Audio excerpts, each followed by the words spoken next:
Right out of high school and into real estate, Matt Salgado completed 35 transactions and $6.5 million in sales volume his first year as a real estate agent. He went on to be a 2023 RAS Rookie of the Year finalist. You don't want to miss today's episode. Matt's going to share his challenges and successes and offer up some tips and tricks for real estate success. Welcome to Unlocking Real Estate, My First Commission, where we dive into real stories, big wins, and early lessons learned from highly successful rookie real estate agents and brokers. This is the podcast where we explore how real estate transforms lives, one home at a time, by sitting down each week with a new agent or broker who has found incredible success in their first year. Your hosts are instructors and leaders at Colibri Real Estate School, one of the largest real estate educators in the nation, where we focus on helping people like you get started or find continued success in their careers. Hello, and welcome to Unlocking Real Estate, My First Commission. I'm your host, Tina Lapp, and I've been in real estate education for over 30 years, helping individuals enter and thrive in their new career. Hello everyone, my name is Mark Ruff. I am Tina's co-host today. I'm a licensed real estate broker in the state of California. I was licensed originally in 1988, and I also teach real estate classes here in the school. And I also teach classes for the state of Washington up there. So I'm glad to be with you here today, Tina. It's going to be a lot of fun. We are here today with Matt Salgado. Matt, will you take a moment to introduce yourself, where you live, and what company you're with? Yes, so I'm Matt Salgado. I've been doing real estate for about almost 5 years now. I'm located in Northwestern Indiana in the Crown Point location with Realty Executives Premier. Fantastic. You know what, Matthew, it's kind of curious to me because when I got started in real estate, first of all, I had no idea what I wanted to do. And then I got a kind of spark to get my real estate license. What were you doing actually before you got started in real estate? And then what was the spark that kind of made you get your license and jump in? Yeah. So before I got into real estate, I had a lot of jobs, I will tell you. I mean, you name one thing, I did it. I worked at Shoop's. It was like a burger joint. I worked at Dunkin' Donuts. It was a coffee place. I worked at Hollister as a Hollister boy. You know, that was great. Worked at Hollister. I mean, I worked, my last job before I got into real estate was Nothing But Cakes. I don't know if you guys ever heard of that company. Yeah. You know, it's a bakery. Mm-hmm. Right? So right. So I worked there from 2019 till 2021, and I love the experience. Now, I will tell you, I gained a little bit of weight when I was there, but it was the best weight I think I ever gained in my life. What really sparked me wanting to go into real estate, it's really a good story. So my mother, Carol Dobrzynski, she's our team leader. She has been in real estate for about 22 years now. She started in 2003. And in that time frame, I was born in 2001. I know, I am very young. But she started in 2003. And when the recession happened, I was about 5 years old. And during that time, you know, my parents were getting a divorce. You know, the real estate market was crashing. I honestly got sick because I have epilepsy. So everything was crashing on top of my mom. So, you know, we didn't have really the funds for her to get a babysitter. So when she would go on listings, appointments, meetings, office time, floor time, they used to call it at the time. And I don't know if they still call it now, but they do. If they do, cool. But I really, really was going with her everywhere she went. So it's kind of within my blood, but this was the really given moment that I knew once I graduated high school and turned 18, I'm going for my real estate license. I will never forget, she worked at RE/MAX for about 13 years. And when I was 7 years old, you know, she was moving into an office. I don't know exactly why, but she was moving. And there was her desk, and there was another desk against the wall, and there was a phone. And I remember she was getting settled in, and I went to the other desk, and there was a phone. And I picked it up, and I said, "Thank you so much for calling RE/MAX Realty. This is Matt Salgado. How can I help you?" And just right boom. there. I knew for a fact, this is what I'm made for. I knew it. You know what I mean? I really, really did know it. And my mom, when she saw me do it, she looked at me and she was like, "Baby, you want to be a real estate agent like your mom, don't you?" And I was just like, no. I want to be a real estate agent, but I want to be the real estate agent. That's what I want to be. Thanks for sharing that, Matthew. That's really a great story, kind of like that light bulb moment. Would you agree then that it's clear that your mom is probably your main influence or your mentor in the business? Absolutely. I definitely do think that because, even despite everything, even the walls caving on top of her, she did not let it stop her from pursuing what she loved, and that was real estate. And, now, we're the number one in the MLS, we're the number one, we close over 200 transactions. She really, really just came on top and didn't let anyone stop her. Thanks for that. Thanks for that. So out of high school, you're working all kinds of different jobs, and you are natural at real estate, it sounds like you're ready to jump in. Walk me through the process of getting your license. How long after high school did you do it, and how did you decide to start taking classes? Yeah. So right when I graduated high school, I was like, I want to enroll immediately. Like not even 2 weeks after I graduated, I was enrolled into real estate. Yeah. And, there was a program you could either do 1 month or you could do 2 months. And, I didn't want to do 1 month because I didn't want to rush the process too much and also overwhelm myself because I still have my personal life outside of here, So I enrolled into the 2-month program, and I was with Macaulay Real Estate in Crown Point. And, I know we had to take it was 3 tests out of 300 points. And, you have to pass, I think, 225 to pass. Now, I'm not going to sugarcoat it. I'm not the best at test taking, not going to lie. But my memory is very great. So I remember my first test. Oh, my God. I thought I had it in the bag, and I got a 57. I was like, that's not the good first impression, off to a rough start, So I really, really was okay, if I really want this, I got to work towards it. I really got to dedicate my time, because I thought it was oh, this is easy, wrong. And I really went hard at it. And I know my last test, they were like, Matt, you got to get a 92 to 93%. You don't make it, you have to retake the test. Over my dead body was I going to go through this process again. And there was no way. So I really sat down, and I was in my room 12 hours a day, just reading and studying over and over and over again. And, that's when I was like, I got to do this. So I took the test. I got, I think, a 94. Oh my gosh! You should have saw my reaction. I ran out of the the office or the school, and I just cried, and I called my mom. I said, "Oh my God, you have no idea." She's like, "Why are you crying?" Because I'm not an emotional person like that. And she was like, "Mom, I just passed my test," and she was screaming. And my mom's not that type of person either. She's not a crying, screaming person, but she was so happy. That's incredible, and congratulations! I will tell you, anyone in real estate will tell you, passing the exam, a lot of people aren't good test takers, but it's not an indication of how well you're going to do in the business by any means. Absolutely not. So, yeah. Good for you for having that ambition and continuing to go. Did you take your classes in the classroom or online? Classroom. Okay. Another weakness of mine, I cannot do online. I cannot. I need to be in person, and someone really showed me the material that I need to learn in order to get where I need to go. Yeah. And is that how you chose the provider to go to, because they offered classroom for you? Absolutely. Yeah. Do you stay in touch with anyone that you were in class with? Yeah. Actually, there's about 2 people. So there is this guy named Fernando. He services, of course, I service over there, but we call him the king of East Chicago and Hammond. He loves working over there. So he got into real estate. We're still, buddies. We see each other at events, that's that. And then I have this woman named Chanel. She was already an Illinois agent, but she wanted to get her Indiana license, which she did, and she's killing it as well. So seeing, we always feed off each other. Remember when we were at this point of our lives, and look at us now, we're just killing in the market. You know what I mean? So we really do uplift each other up. That's great. And being able to make those connections and go through it with other people in the classroom's got to be a nice little perk of classroom. So you're going through this, and you for sure know the challenge of balancing taking classes with going to the classroom.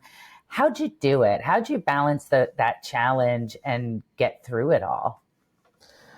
Well, it definitely was very hard because, you're coming out of high school and you're so used to, okay, you have a structure. Someone's telling you what to do. Monday through Friday, go to school, after school, homework, playtime. You know what I mean? Mm-hmm. So really to change that lifestyle, because I got out of high school and jumped right into it, it was very hard. And that's why my first test didn't go well, because, I thought I had it, just like high school. You got it. The answers are right in front of you. And this one was not. You do have some of the answers, but you really have to dedicate your time. So once I really got that first test and I failed it, that right then and there, I was like, your mindset needs to change or you're not going to make it. You're not. It's really like fight or flight type of thing. So right when that happened, that's when I was like, okay, going out with friends, doing this, doing that needs to stop. But also the thing is too, for me to really dedicate it, I stopped working at Nothing But Cakes. I had to stop. And so I have no income and, I really have a time frame I have to meet in order to get to my next step. And, that really was a thing too. So I failed the first test. I don't have a job. I'm still trying to live this lifestyle that I can't live right now. Lock in. You got to go, And also, obviously, my mother was pushing me too, like, listen, you're my son. I want you to be the next me or better. That's my whole goal. I need you to take this serious or this is really not for you. And I knew college wasn't for me either. So it was like, I really have no other plan. This is it. And that's it, and I didn't want to start over and be that. And I know it sounds crazy, but to be with the mother of number one in the MLS, but failing, I was like, no, that's where I really got my mindset at and changed it. Yeah. Well, let's briefly talk about kind of like that next step, Matthew. You got your real estate license, you made the decision, you had the spark, you had the drive, you did the classes, you got your license, and now you're freshly minted. I think kind of what we really want to focus on for just a moment here is talk to us about that first year, because the first week, the first month can be very critical. When you're starting any type of a sales business, you have to kind of hit the ground running.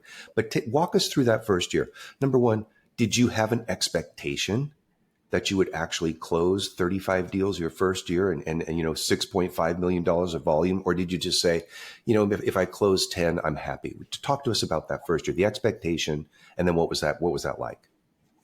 Yeah. So when I passed everything and got into real estate, I had no idea what I was stepping in. Truly, I had no clue. I didn't know I was going to make that my first year, truly. I knew at that time the market was still super hot, tons of showings, obviously offering over whatever price it could be. I mean, I knew that was going on and, it was hot, but I didn't think I was going to meet that type of status, truly. I was like, okay, I'm going to learn off of my mentor. That's, my mother, but am I going to be just like her? Or do I have to learn or kind of figure out my own rhythm, Yeah. And once I did get my first couple clients and showing houses and all that, I got comfortable and I was like, okay, this is not as, intense as I thought it's going to be, but you still got to work hard. You know what I mean? Yeah. So what my strategy really was and my expectation, what I did was that I know a lot of agents in this industry, their first, or, the couple of years they've been in it, if you're not pre-approved, I'm not showing you a house. For me, wrong. I think if anything, talking to someone over the phone, it's very hard to get to know someone if they're not in front of you, Right. and to show your personality and what you bring to the table, because, you talk to those telemarketers and it's like, ugh, like, I don't want to talk to them, but they could be a whole different type of person that you meet and that could really change your life. So I would always say, hey, give them a freebie, meet them in person, see what, how you can help them and really show what you bring to the table. So when I kind of figured out that strategy, I knew I was going to take off then because I'm a people's person. It's very easy for me, but going back to the expectation, I had no idea. But once I really got my rhythm, I knew I was going to take off. Got it. Thanks for that. I appreciate that. Now talk to me just for a moment about, you got your license, you're prospecting, you're doing your work. How long did it take you to actually close your first deal and get paid? From the moment you walked into the office until you got a check in the bank. How long did that take? On my first deal? Yeah. I would say my first deal, it took about almost 45 days. 45 to close. Yep. Wow, that's fast. Yeah. So did you walk into the office with some contracts already kind of ready to go? When I was going to write the offer? Yeah. Or just maybe having a listing, because closing in 45, that's fast. Yeah. Well, That's I will tell you. phenomenal. Yeah. So when I had a buyer. That was my first transaction. And, I showed him a couple houses, but, once we really found the one he liked, usually I have my computer all the time. So all I had to do was really go to like a near Starbucks. And I was like, let's sit down and break it all down, So that's how I usually carry my contracts, I guess you say. It's my laptop. You guys know everything's digital at this point. You really don't need paper copies unless you really need to break it down to someone. So I remember I went to Starbucks, we sat down, we wrote the offer and we sent it in. Now, initially, it was a 30-day contract. But there were some delays because what was the problem? I think the loan was taking a little bit longer to get the clear to close. So we had to extend it. I don't know exactly why, what was going on. I mean, that was so long ago, but it took a little bit and eventually we had to close, but it turned into 45 days. Got it. Okay. Thanks for that. Now, as you're kind of going through, you closed your first deal, which was a buyer. Did you discover that you wanted to primarily focus with buyers? Did you kind of segue into focusing on sellers? What were kind of the target markets that you were going after, primarily in that ramp up period in the first year? I will say in the first year, I loved working with buyers. I really, really did. You know why? Because, again, there's this stigma that, working with first-time home buyers is so hard and I hate it. There is a lot of agents out there. I won't sugarcoat it. But what I love about them is, you look at, okay, you're going to sell them a $135,000 house. It's not a 400. I didn't care about that. Right. I cared about, working with them because they're so nervous. And this is their first time working with anyone. Right. If you show off the first impression and they love you, the next time they want to expand their family, get a bigger house, their business takes off, that $135,000 house could be the $1.5 million house in 3 years. Right. You never know. Right. So I did not like when, some agents would say, oh, our listings, everything. Listings are cool. You know what I mean? All you really got to do is, list a property and answer some calls. Yeah. But I like having the buyer side. That goes a long way too. And now when it came to listings, I'm being honest with you. I was scared. I was really scared because, yes, on the buying side, you're selling yourself. But at that time, when you go on the listing appointments, you have 5 agents going against you. Yeah. Little old me in my first year, and then you're going against a 20-year agent. I was so frightened. So I was like, you know what? I'll stick with the buyer side. Let me get some more experience under my belt, and then I'll jump into it. What I'm saying is I wasn't confident at that time. I wasn't. Got it. Okay. Well, you certainly overcame that doubt. There's no doubt about it. Now then, if you kind of focused primarily on buyers during the initial ramp up of your business, maybe kind of in that first year, how did you find them? And then number 2, how did you create the loyalty so that they would stick with you? How did you find those buyers? Well, with our team, we do purchase Zillow leads. So we do have a lot of zip codes, a lot. Because, when my mother first started getting into the, Zillow, it was 2014, 2015. And that's when it was super cheap. Now, if you want to buy zip codes, it's thousands of dollars, super expensive because everyone wants them, Right. And again, everything's so digital. You look at Zillow, it says request a tour. It launches out to whatever local agent and, they'll connect you with. So that was my lead gen. And like I mentioned, the loyalty, what really came with it is when I met them in person and didn't make it seem like, well, if you're not pre-approved, you're not worth my time. You make it seem like that. And what it comes off, if I was on the other side of the phone, you're just here for your check and you really don't want to get to know me. You really don't care about my needs. And you really don't care what, means the most to me is, and also the biggest thing that I have to do in my life is purchasing a home. Right. You don't want to come off, what I'm saying is salesman-y. Yeah. No. You want to be personal. So when I would meet them in person, I would tell them like, hey, let's sit down. Let's talk about your needs, your wants of what you need. And let me tell you a little bit about me. I'm very transparent. I'm very honest. I'm not here to sugarcoat. I want what's best for you because I act like I'm the one purchasing the home. Yeah. If I see that there's seepage, electrical issues, this and that, I'm going to let you know. At the end of the day, it's your decision, but I'm really here to work for you and hopefully carry on this relationship later on. I mean, I've been to Thanksgivings, Christmases, birthdays, celebrations with clients, even outside, and made friendships and, family relationships, I mean, I remember when I would work with my clients and they bring their mom and dad. At the end of the transaction, you're my mom and you're my dad too, Thanks. I appreciate that. Now, let me ask you just another couple questions here. And then Tina's going to have some other questions for you as well. Sadly, I think in the beginning of a real estate career, a lot of agents don't really recognize the lifetime value of one client. So you're working with $135,000 buyers. Maybe in 3 years, they're $400,000. Maybe in another 3 years, they're another $600,000 with all those referrals coming in and out. So I applaud that to you. Now, in that first year, other than your mom, was there somebody perhaps in the office who was kind of like guiding you, a little angel perhaps there on your shoulder, kind of guiding you, other than your mom? Anybody else? I will tell you, my managing brokers, they were really, really, and still to this day, my cheerleaders. Got it. One of the managing broker, there's Mike and there's Pam. But Pam, we were just literally talking this past week. And she said this in the beginning too. She said, this is for you. This is your passion. I know you're going to make it. I know you're going to kill it. This is even before and now.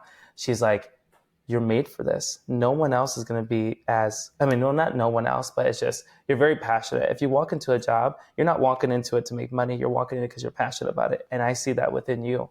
You're going to make it. And she said, if you ever need help, me and Mike are here. I got you. And ever since I met them till now, they've always had my back and cheered me on the sidelines. And those were really my mentors. And anything I need or any questions, obviously my team leader is not available, or even if she is, and I want a different perspective, they're always there. Truly. Got it. Thanks for that. Yeah. Thanks. So Matt, what sort of social media, what other things did you do to market yourself the first year? So my first year, we had an assistant, we have a marketing person as well that works for my real estate company. So I would market a lot because, this is what I always do when I make a, Instagram post. So I would do Instagram, Facebook, TikTok now, Twitter. I would post all the time, different things, and also our assistant would make, to-do lists, not to-do lists on this when you're purchasing a home, and, so many different marketing tools. So I use that a lot. But the biggest thing that really, really got, people talking about me is that we have what's called billboards. And I would purchase them, and you have no idea. I would get friends, family, and even outside of, my friends and family clients, even past, be like, oh my God, I just saw you on a billboard. That's so cool. So excited. So, when they would see that, I would get a lot of referrals because, they would call me the big time. He's on billboards. And, I got a lot of traction by that. So you would think social media, but the billboards really got people talking. Wow, that is a great tip. So as you're going through your first year and you've got a great support system, which is wonderful. Did you do any additional training voluntarily, or did you how'd you learn the actual process? Yeah, so I would say it's good to have like a team leader. But I also, my company and other companies and associations that I work with would offer a lot of training. And I know that, some people would be like, oh, that's stupid. I don't want to go. I'm on a team. But I think if anything, educating yourself is very important. One thing that someone told me before is if you know your contracts, you got it for life. You got it. Even if you do know your contracts change all the time. And, you hear different advice. Educate yourself as much as you can. So I would go to different events, learn more about the purchase agreements, learn more about the listing agreements, learn this, learn that. I would go to a bunch of events, loan officer events, title events, association events. That's how I really got to know everything and teach myself.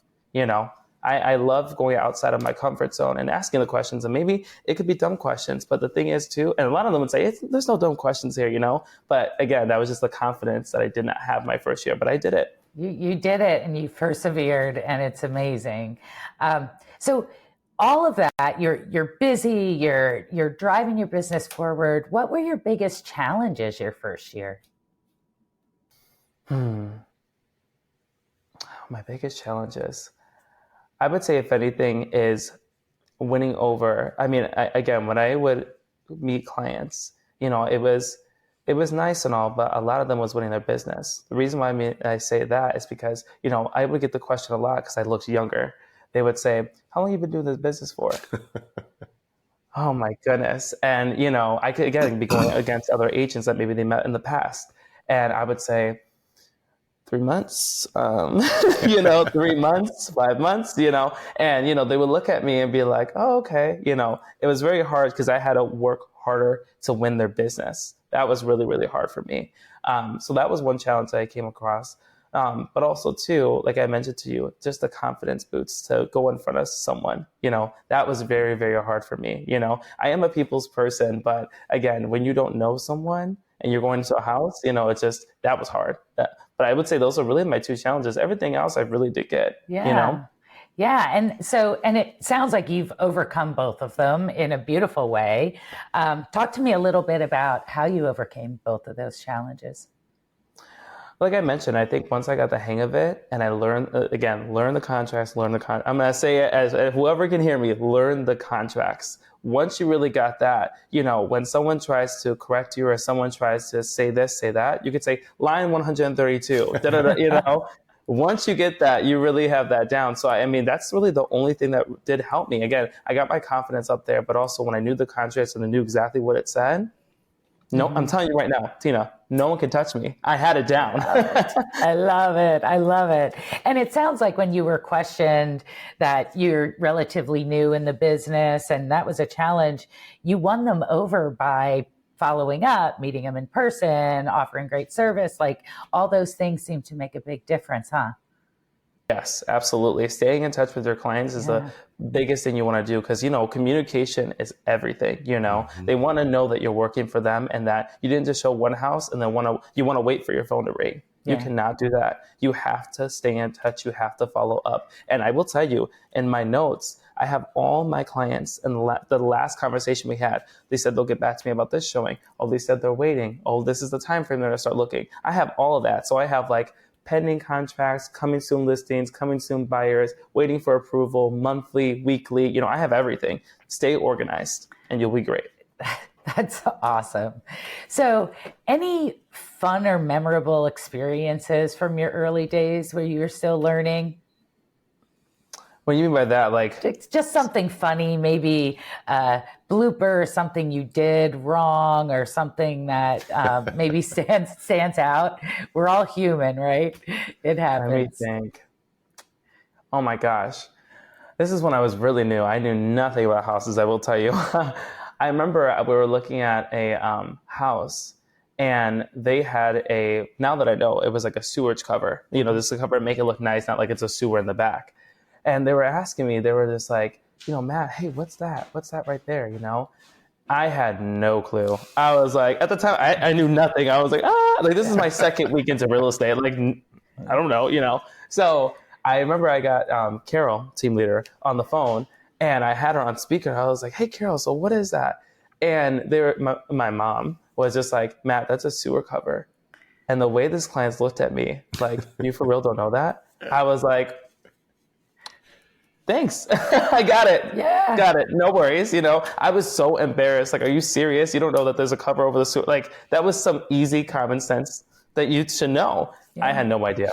Embarrassing for sure, Yeah. Well, and our audience is all probably sharing these same anxieties. And what if I don't know and I'm not going to be able to make it? And look at you. Like, okay, you didn't know that, but look at you now. Right? Like you learn, everyone starts somewhere. So that's great. And one more question for you. Any particular transaction that stands out to you? I heard maybe you had an international client that had some challenges. You could talk about that or any other that stands out to you? Yeah, there's two of them. Okay. So this was cool.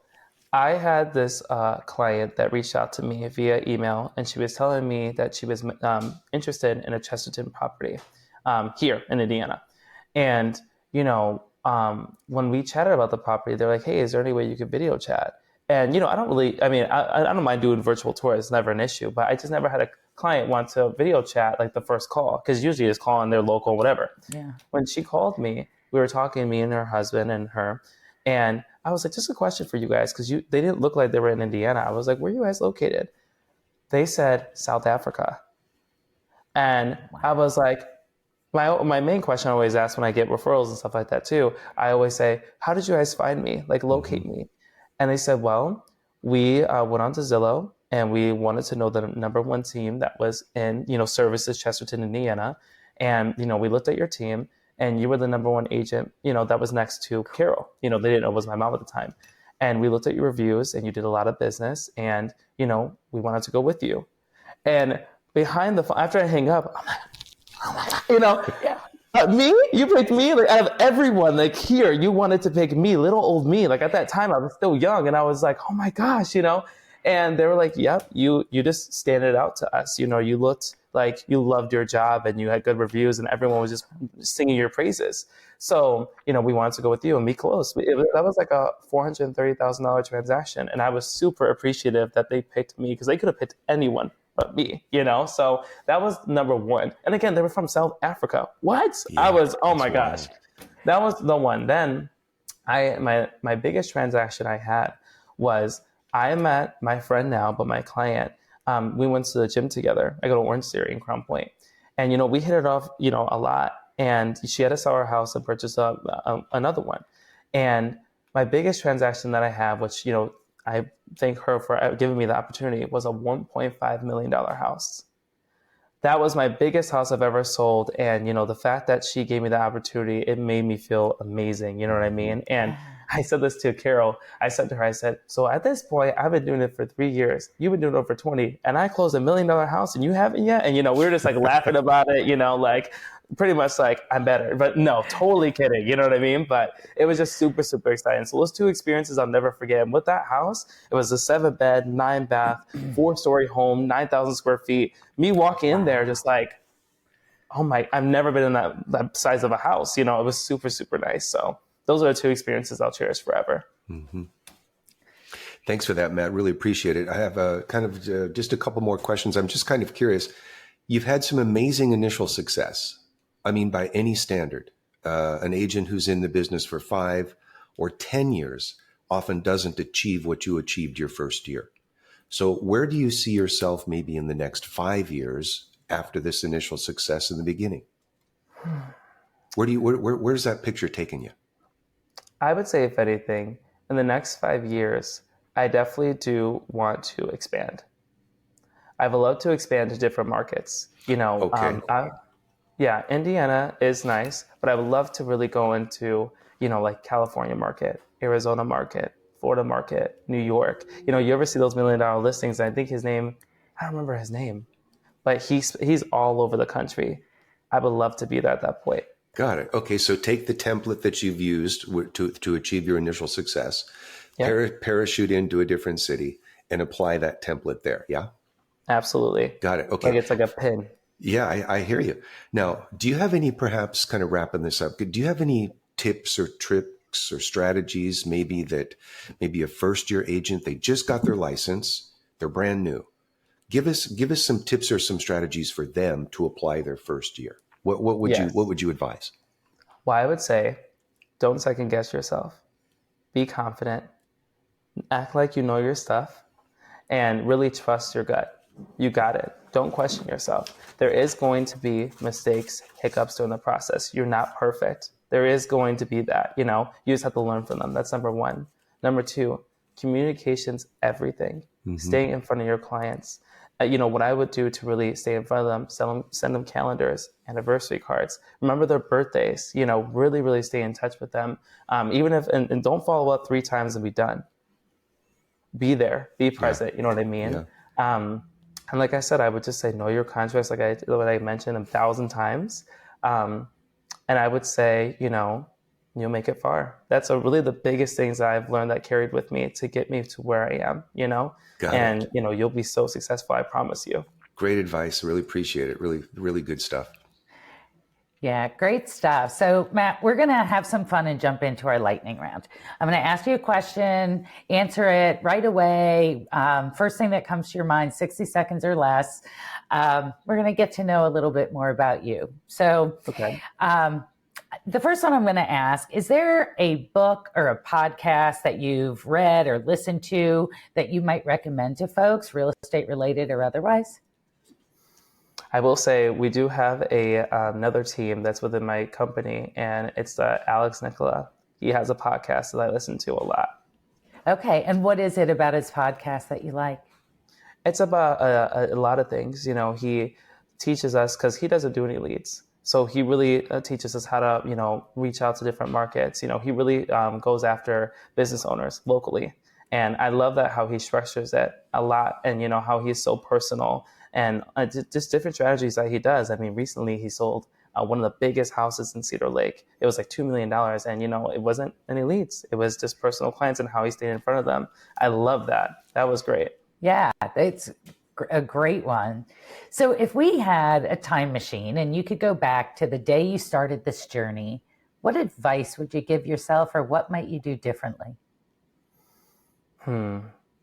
What I might do differently? Oh my God, I'm sucking at this. I'm sorry. What I would do differently is that before I would answer the calls and never talk to them again. in the beginning. I would, and not in a bad way. It's just I didn't know the business that much. Mm-hmm. If I could tell myself to, what I would do is stay in front of them, because I will tell you guys this, whoever's listening to me, my first year I made a mistake. I would talk to them and not reach back out to them. I lost 44 transactions that could have been mine. Wow. And I lost them because I learned after like the 3 months that already went by that I didn't stay in front of them. And I lost all that business, not only for me, but my team as well, because that could have been their business too. Yeah, it's great advice, without a doubt. So if you could have dinner with one person, dead or alive, who would it be and why? You got me there, Tina. You got me there stuck. You know what, Matt? You could just say it's me. We could do some planning. Yeah. Exactly. Yeah. Next time we talk, think about that one. We'll come back to it next time. Yes. What'd you do at work yesterday? What did I do at work yesterday? Well, I showed houses to my clients. So I showed my client, I showed her in Dyer, I showed her in Crown Point, I showed her in St. John, and then I went all the way to Chesterton to go show another client some houses. So I really wasn't in the office. I was just sitting in my car, just driving. Which probably happens often, right? Yeah. My client was riding with me because she's like, Matt, I don't have any sense of direction, so can I just drive with you? I was like, absolutely. We're just jamming out to music. That's great. It's great. So where can listeners or viewers connect with you or follow your journey? So I have my TikTok. It's me, Matt Realtor 219. I have my business account, but it's kind of still personal. It's just going to be my first name and last name. Once you look it up, you'll see it. It goes by Matthew, not Matt. Okay. And I do have my Instagram, and it's going to be Matt Salgado. Matt Realtor 219. Perfect. Thank you. Yep. Thank you so much. Well, listen, everybody, Matthew Salgado, thank you so very, very much for taking some time to speak with us today. Tina and I are just enamored at your energy and your presence, not only on camera here, but we can tell that you bring this energy to your clients. You achieved some amazing success your very first year, exceeding 5th and 10th year agents. And oh, by the way, people, if you missed it, he dropped 40 transactions for lack of follow-up. He could have closed over 70 transactions his first year, and it taught him a very expensive lesson. The money, the big money in this business is in the prospecting and the follow-up. Well, Matthew, thank you so very much from Crown Point, Indiana. My goodness. Thank you for being with us today. We really appreciate it. For those of you who are interested in learning more, Tina has a podcast here with a lot of different people who are there to help you in your first year. Take a look at some of the other podcasts. Matthew, thank you so much for joining us today. Thank you, guys. It was a pleasure. Have a good one. Thanks, Matt. Really appreciate it. Yeah. Bye.